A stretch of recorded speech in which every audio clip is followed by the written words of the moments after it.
In the villages of West Bengal, night doesn't just arrive. It seeps in, like a slow, dark tide. Lamps flicker to life, doors are bolted early, and elders repeat the same chilling warning they've whispered for generations after sunset.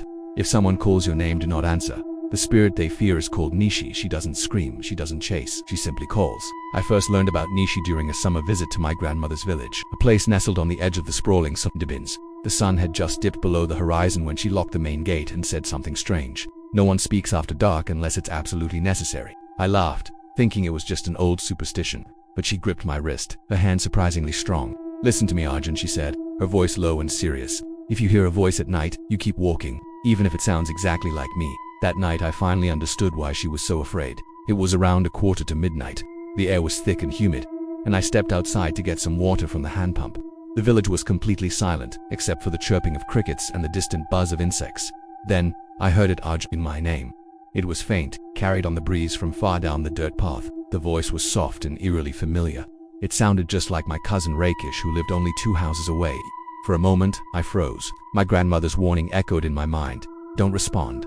I took a hesitant step forward, not toward the voice, but back toward the house. Arjun, wait. This time the voice was closer, far too close. The tone had shifted. It was no longer soft. It was urgent, laced with a sense of worry, like someone desperately calling for help. My heart started to pound against my ribs. Every instinct screamed at me to turn around, to see who needed me. But something felt terribly wrong. The village dogs, usually a cacophony of barks at any disturbance, were completely silent. Not a single one made a sound. I kept walking, my pace quickening, my sandals kicking up dust. I finally reached the safety of our courtyard gate, my hand fumbling for the latch. That's when I felt a cold breath on my ear. "Why are you ignoring me?" The voice wasn't in front of me anymore. It was right behind me, and this time it was a perfect imitation of my own voice. The shock sent a jolt of pure terror through me. My fingers trembled on the metal latch as fear completely drowned out reason. Without even thinking, I whispered into the darkness, "Who is it?"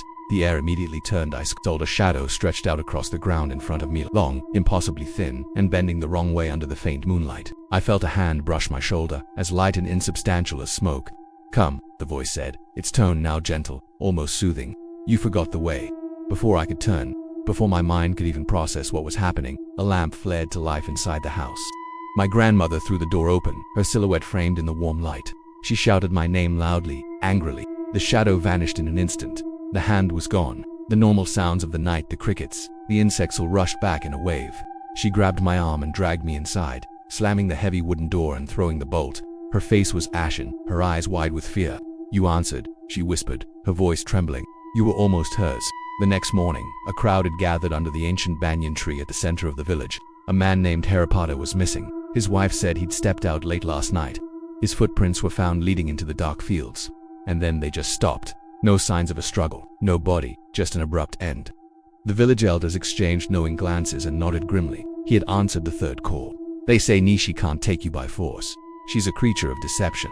She needs your permission, your consent, given with just a single word, a response, even a brief pause to acknowledge her. That's why parents in these villages teach their children to walk faster at night and to never ever answer a call from the darkness. It's why no one cries out for help after the sun sets. And it's why, even today, if you're walking alone on a quiet road and you hear your name whispered on the wind, you pretend you never heard it at all. Because the third call is the one that's never meant to be answered, and if you do, you won't be walking back alone. Thanks for watching. Remember to like and subscribe for more stories from the shadows.